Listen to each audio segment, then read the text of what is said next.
Hey guys, welcome back to A Special Life. Please remember to subscribe if you haven't already and give this video a thumbs up. In this video, I'm going to be talking about swallowing problems, also known as dysphagia.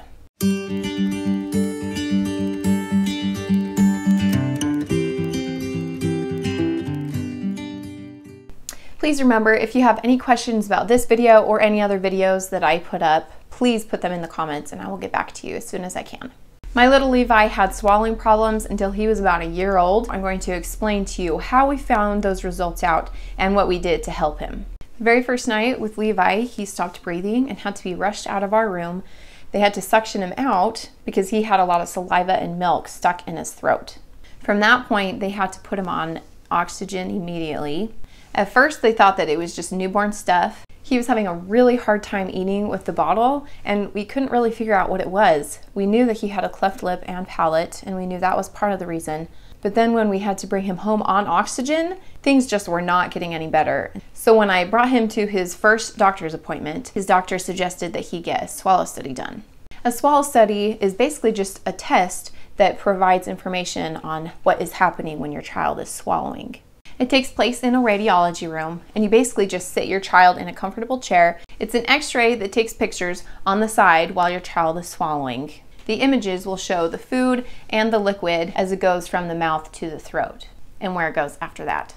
If you think that your child has swallowing problems, please contact your doctor and talk to them about it before you get a swallow study done, or do any of these other things that I talk about in this video for your child's safety.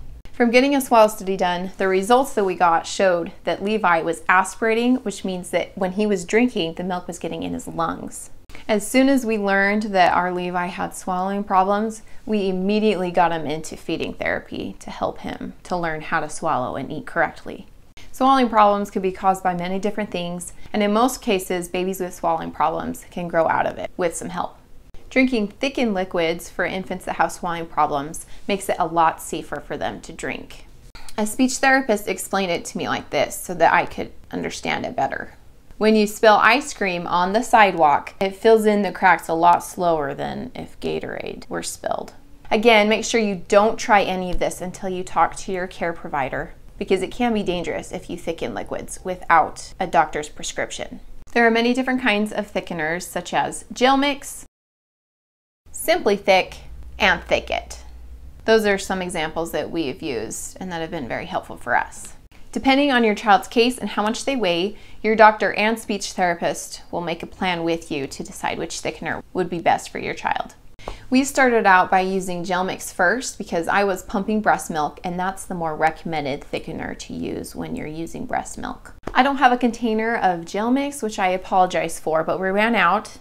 To use gel mix, you have to warm up the milk to about 95 to 105 degrees, then put the thickener in, shake it up, make sure there aren't any lumps, and then wait for the milk to cool down before giving it to your child.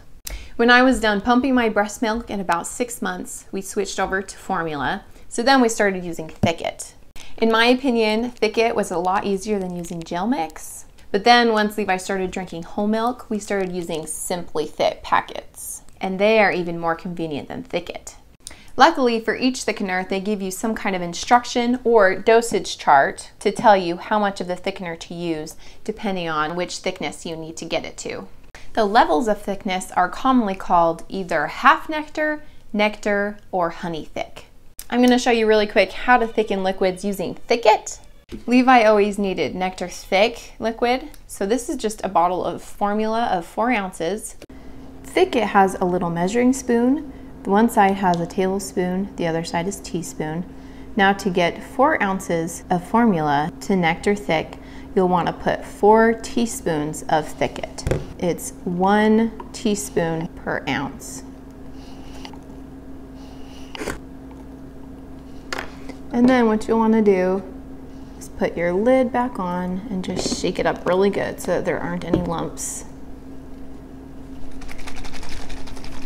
And then just sit for about 5 minutes until it thickens completely.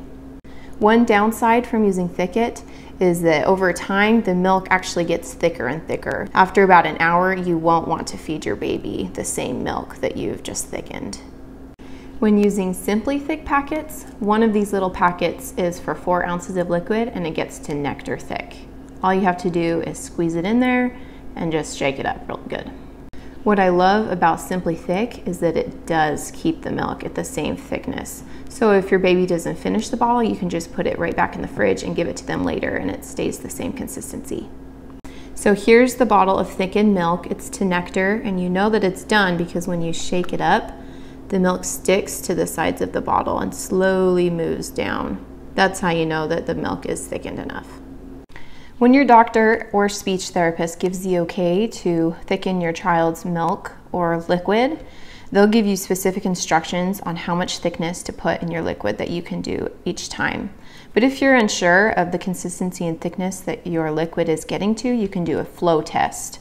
All you need is the thickened milk and a syringe that's about 10 mils. What you want to do is take the top off, put a finger at the bottom, and then fill it all the way up to the 10 with the thickened liquid and count to 10. Now at this point, what you want to do is take your finger off of the bottom and see where the milk is at after you've counted to 10. 1, 2, 3, 4, 5, 6, 7, 8, 9, 10. You can see the milk is at about 8. Nectar thick goes between 4 and 8. So I have it at nectar thick. I can put all of these instructions for the flow test and all these materials down at the bottom if you're interested. You want to watch and notice the signs from your child when they're starting to get too much and struggling to swallow the food. We started to notice red splotches on the left side of Levi's face, and that's when we knew that he was getting really tired and we needed to give him a break. One huge key to remember if your child has swallowing or eating problems at all is to not rush it. You want your child to enjoy eating, or they will grow up not wanting to eat.